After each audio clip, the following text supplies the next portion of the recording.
अस्सलाम वालेकुम। मेरा नाम निदा है और मैं as a consultant nutritionist Maroof international hospital में काम कर रही हूँ। आज का हमारा टॉपिक है osteoporosis, bone problems, bone issues जो कि आजकल बहुत कॉमन हो रहे हैं क्योंकि हमारी कुछ लाइफस्टाइल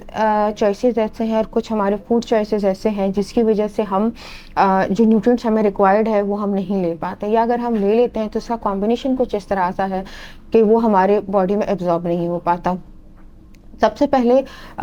जो हमारे पास कैल्शियम और विटामिन की जो डिफिशिएंसी हमारे डी की जो डिफिशिएंसी हमारे पास आती है वो हमारे पास आती है प्रेग्नेंट लैक्टेटिंग मदर में, या जो पोस्टपार्टम के स्टेज पे जो हमारे पास मदर्स होती हैं, क्योंकि ड्यूरिंग द प्रेगनेंसी जो फीटस होता है वो सारे न्यूट्रिएंट्स जो है अपनी मदर के लेके यूज़ कर रहा होता है। तो अक्सर ख़वातीन जो है प्रेगनेंसी के दौरान भी अपने खाने का ख्याल नहीं रख रही होती और जहाँ पे हमने एक्स्ट्रा न्यूट्रिएंट्स लेने होते हैं जैसे कैल्शियम और विटामिन डी प्रेगनेंसी के दौरान हमने बढ़ाना होता है, तो वो उसका भी ख्याल नहीं रखती और आफ्टर प्रेगनेंसी जो है वो उस चीज़ को अवॉइड करती हैं और उसके साथ उनको विटामिन डी और कैल्शियम की डेफिशिएंसी का सामना करना पड़ता है जो कि उनको आगे ओस्टियोपोरोसिस और ऑस्टियोपेनिया की तरफ लेके जाता है। ओस्टियोपोरोसिस और ऑस्टियोपेनिया की जो कंडीशन है उसमें हमारे बोन्स जो हैं वो हौले हो जाते हैं, यानी कि वो वीक हो जाते हैं और वो अंदर से बिल्कुल खाली हो जाते हैं, जिनका टूटना बहुत आसान होता है, जिसको थोड़े से झटके, गिरने या ज़ोर से कुछ लगने की वजह से भी वो बोन्स टूट जाते हैं क्योंकि वो अंदर से खाली होते हैं। ठीक है, जिसमें से कैल्शियम और विटामिन जी जो है वो टोटली ड्रेन हो चुका होता है या उसकी एब्जॉर्प्शन ही नहीं हुई होती।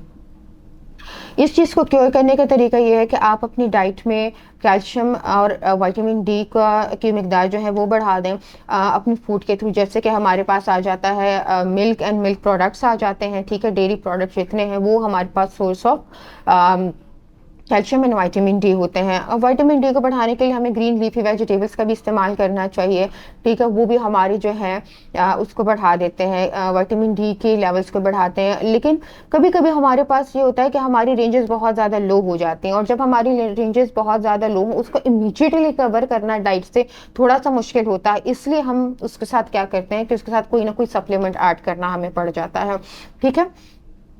और जब हम सप्लीमेंट ऐड करते हैं तो उसके कॉम्बिनेशन देखना हमारे लिए बहुत ज़्यादा ज़रूरी है। जैसे कि हमारे पास कैल्शियम के एब्जॉर्प्शन के लिए विटामिन डी का होना हमारी बॉडी में बहुत ज़रूरी है, तो इसलिए आप एक ऐसा फार्मूला या कोई ऐसे सप्लीमेंट को ऑप्ट करें जिसमें या तो ये दोनों हो या इन दोनों का कोई कॉम्बिनेशन हो। ऑस्मिड जो है ये एक ऐसा कॉम्बिनेशन है जिसमें आपको कैल्शियम सिट्रेट भी मिल रहा है और विटामिन D3 भी मिल रहा है, जो कि विटामिन डी जो है वो हमारे पास कैल्शियम के एब्जॉर्प्शन के लिए ज़रूरी है, तो इसलिए आपको एक ही वक्त में दोनों चीज़ें मिल जाती हैं। दूसरा ये कि इसमें जो ऑस्ट्रेट में जो कैल्शियम है वो सिट्रेट फॉर्म में है, जो कि अगर आपकी बॉडी में अगर इसकी एक्सेस हो जाए या कुछ भी इस तरह से मसला होता है तो वो आपकी बॉडी में स्टोन्स का नहीं बनाता, क्योंकि हमारे साथ कभी भी जब किसी भी न्यूट्रिएंट के हमारी बॉडी में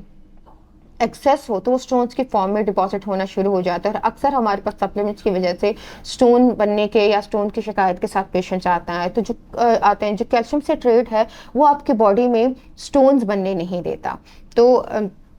ऑस्मिड को अपनी डाइट में इंक्लूड करें। इसकी डोज जो है आपने सेट करवानी है, अपने कंसल्टेंट से सेट करवानी होती है, क्योंकि